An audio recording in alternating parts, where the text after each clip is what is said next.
Fala, tudo bem? Thiago Meirelles aqui para mais um Saque Voleio, edição do dia 19 de janeiro, uma terça-feira, na qual a gente vai analisar os jogos da quarta-feira, dia 20, do ATP Challenger em Istambul, né? O torneio solitário que acontece nessa semana de janeiro de 2021, dando sequência a um bom começo que a gente teve nesse torneio. O torneio começou na segunda-feira, a chave principal. A gente comentou no programa de ontem que a gente preferiu, dar um passo para trás. Eu conversei com muita gente sobre esse ponto especificamente hoje durante o dia, de que por que eu fiquei de fora e o quão bom foi ter ficado de fora na primeira rodada, no primeiro dia de jogos desse Challenger. Me deu um feeling muito melhor da quadra, me deu uma segurança muito melhor de como atuar nos jogos dessa terça-feira, e o resultado não poderia ter sido melhor. A gente praticamente gabaritou aí as análises, todos os jogos aconteceram da maneira que a gente mais ou menos esperou e a gente conseguiu ter um ótimo rendimento a partir disso. Eu espero que vocês tenham conseguido dessa mesma maneira, o pessoal que nos acompanha aí e que nos dá essa audiência maravilhosa. Então vamos lá falar um pouquinho dos jogos que acontecem amanhã.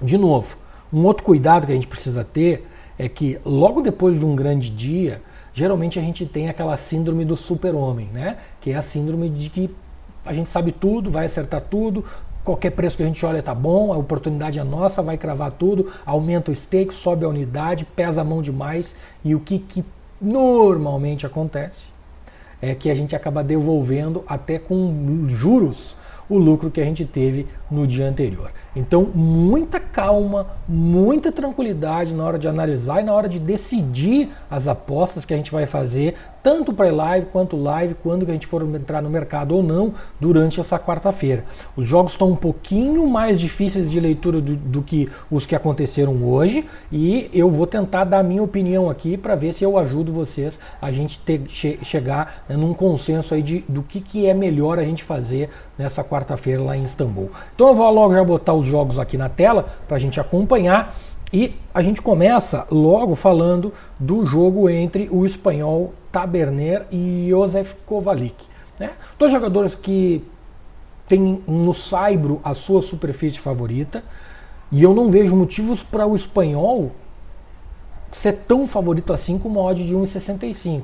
O head-to-head deles, para quem gosta de levar isso em consideração, é recente, é considerável, tá 1-1, os dois jogos foram no saibro, os dois jogos foram bastante disputados, e é isso que eu acredito que vai acontecer amanhã de novo. Um jogo bastante disputado entre esses dois jogadores. Na minha opinião, o jogador que se adapta melhor numa transição de superfície do saibro para uma quadra extremamente rápida como é essa lá em Istambul é o Kovalik, né? O Taberner também vem de vitória, o Taberner também tem os seus méritos, os seus resultados melhorados ultimamente em quadradura, mas o Kovalik é um jogador tão bom quanto, para mim, na minha opinião, como eu falei, o jogo dele encaixa melhor nessa transição, né? Mas, por outro lado, também não é um jogador que gosta de ganhar muito fácil suas partidas, e assim, mais uma vez, ele demonstrou na primeira rodada contra o turco Selik Black. Ok? Então, o que eu espero? Um jogo disputado. Isso quer dizer um jogo longo. Então, acredito aqui em 22,5. Tranquilamente esse over deve bater, porque eu acredito em 3 sets aqui. Com relação às odds para vencedor da partida, eu não sei quem vai ganhar. Eu acredito num jogo disputado, mas eu tenho bastante convicção que essas odds deveriam estar invertidas. Mas também o Kovalik é 1,60 não. Eu acredito que esse Kovalik deveria estar 1,80 em alguma coisa, e o Taberner em torno de 2,10, 2,15, né? Por aí. Aí eu aceitaria um pouco mais. Então, considerando isso, foi isso que minhas planilhas aqui me deram. Esse é o meu conhecimento dos jogadores. Eu acredito que o valor também está ao lado do Kovalik. Eu não sei se ele vai ganhar, mas a odd está muito boa e eu acredito que seja uma boa aposta. E o over, eu tenho bastante confiança de que sim, vai acontecer. A gente já falou ontem de Banis e Zhang. O jogo, na verdade, ele foi transferido de anteontem para hoje, aliás, de hoje para amanhã, desculpa, e ele vai acontecer, e eu acho que o Zhang realmente aqui não deve ter dificuldade para passar sobre o argentino, a gente já comentou. Depois o japonês contra o Griexpor, né, o japonês Soeda, que para mim me surpreendeu na primeira rodada, quando ele venceu o chileno Talibo, um jogador que me lembra muito o brasileiro Thiago Monteiro, canhoto, bate muito forte na bola no saque e no forehand de esquerda, e mas a consistência do japonês acabou tirando o chileno um pouco do jogo e o japonês se deu melhor.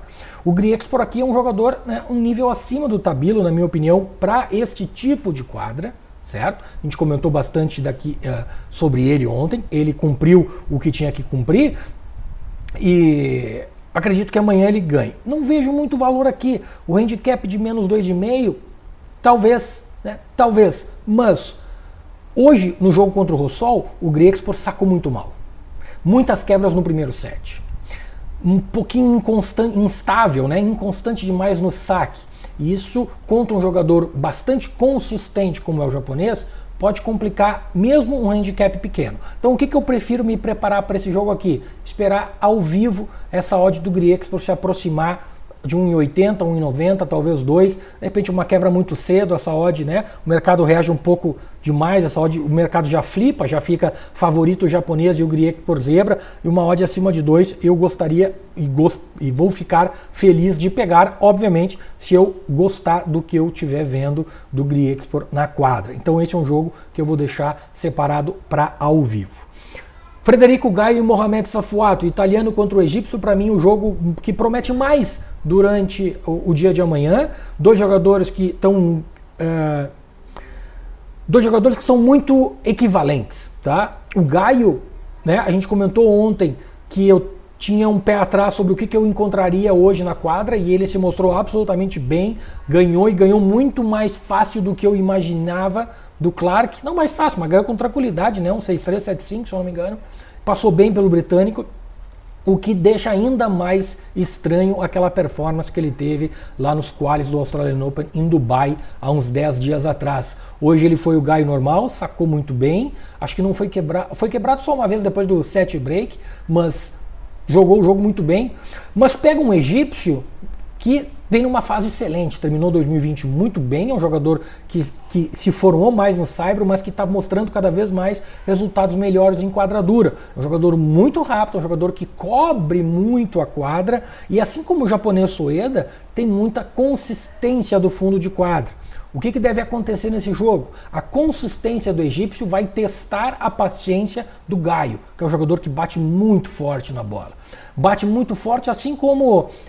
dá o exemplo das meninas que a gente sempre fala aqui, Camila Giorgi, que é italiana também, Potapova, Yastremska, e essas jogadoras, né, e esse tipo de jogador que se começa a errar um pouquinho, o radar está um pouquinho desajustado, começa a frustrar muito e os erros começam a aparecer. E isso pode fazer com que o egípcio se dê bem na partida. E isto deve fazer com que o quê? Que o jogo vá e volte, e é por isso que eu acredito num jogo longo aqui. Eu realmente não vejo valor em nenhuma das odds aqui. O egípcio está favorito nesse momento, mas essas odds estão indo e vindo já pré-live, né? O egípcio já foi zebra, já virou favorito, já foi zebra, virou favorito, que é exatamente o que eu acho que vai acontecer durante a partida. Então aqui dá para se posicionar sempre contra o break, dá para pegar lei ao vencedor do primeiro set, dá para tentar fazer uma quebra lá no terceiro set, quando o jogo chegar lá, que eu acredito que chegue. Então realmente é um jogo que deve ir e vir, é o que eu acredito para esse confronto entre o egípcio e o italiano. Depois o que a gente tem ainda? A gente acabei passando aqui, a gente tem o Ressler contra o Stomin, o Ressler que era para jogar hoje contra o Andreozzi, o jogo acabou sendo cancelado, e ele já chega na segunda rodada para enfrentar o Stomin, que é um outro tipo de jogador. Stomin é antigo, macaco velho, matreiro, e quando está a fim de jogo, que não é uma coisa muito comum, ele incomoda e pode incomodar muita gente. Então, como eu não sei se o Stomin vai estar a fim de jogo ou não, eu não vou fazer nada para a live. Tá? O Ressler é aquele jogador que a gente comentou que é um canhoto muito alto, que eu acredito que vai fazer uma campanha muito boa essa semana, já começou dando sorte de não ter que enfrentar ninguém na primeira rodada, ou pelo menos ter trocado o adversário. Mas o Stomin, como eu falei, pode levar um set para tie-break no primeiro set, né? Empurrar o primeiro set longo, e tie-break a gente sabe que o negócio, 2 pontos e a coisa vira, né? E aí pode levar um primeiro set, ganhar confiança, e aí o jogo pode complicar para o austríaco. Tá? Então é um jogo para esperar na live, para ver qual é... O grande segredo desse jogo vai ser o seguinte: esperar ver qual é a versão do Denis Stomin vai estar em quadra. É isso que a gente precisa ver. Se for a versão aquela preguiçosa, que reclama, que não corre nas bolas, que acontece com muita frequência, aí a gente tem que esperar uma oportunidade se aparecer para entrar a favor do austríaco. Caso contrário, muito cuidado, porque esse jogo pode escapar e a saúde do austríaco pode corrigir muito rapidamente. E ainda para terminar, o jogo do brasileiro João Menezes contra o Ergi Kirken, que não está aparecendo aqui por algum motivo. O brasileiro está favorito, em torno de 1,30 e poucos. E o João, inclusive, fez uma ótima primeira rodada, deu entrevista, né, dizendo que foi a melhor partida dele nos últimos tempos, estava muito feliz com a performance dele. O João, que na minha opinião é um dos pouquíssimos brasileiros que joga melhor em quadra dura do que em quadra de saibro. De novo, na minha opinião, eu gosto do encaixe do jogo dele em quadra rápida, mais do que em quadra de saibro. Será que ele vai passar voando de novo? Não tem como saber, né? A gente também, como apostador, que eu comentei lá no começo do programa, a gente funciona muito como jogador de tênis, né? O jogador vive de confiança e tal, mas às vezes, quando a confiança vai muito alta, acontece de dar uma virada de fio e a coisa afundar. Então, eu não acho... Ele vai jogar contra um jogador que é da casa, eu não acho que seja um jogo pra gente levar, pesar muito a mão, né, pro lado do João. Vamos torcer que ele passe aí para a terceira rodada, faça uma semana, continue aí uma semana promissora, mas para apostar realmente só vendo o jogo e ver o que a gente vai encontrar se aparecer alguma oportunidade. Beleza, gente? É isso que a gente tem para amanhã. Muita tranquilidade, eu vou repetir o que eu falei aqui no começo do programa, tá? Que depois de um dia muito bom, a gente tende a ficar um pouco eufórico e pesar a mão demais onde não deve. Lembrem que isso aqui é Challenger, é primeira semana do ano para Challengers, já tivemos 2 desistências hoje, num volume de 6 ou 7 jogos, o que é muito alto, provando que alguns jogadores ainda não estão no auge da forma. Muitos desses jogadores que a gente vai ver amanhã ainda não jogaram esse ano, ou fizeram recém a primeira partida, então a perna ainda pode estar um pouquinho pesada, não estão no auge da forma física, então muito cuidado, muita paciência, né? Não tem por que a gente pesar a mão e daqui a pouco se ver numa situação de devolver tudo que a gente conquistou hoje, tá? Tranquilidade, tem um ano inteiro para a gente ganhar dinheiro, vamos com calma, esperar a oportunidade certa, tomar as decisões baseadas em tudo aquilo que a gente leva em consideração.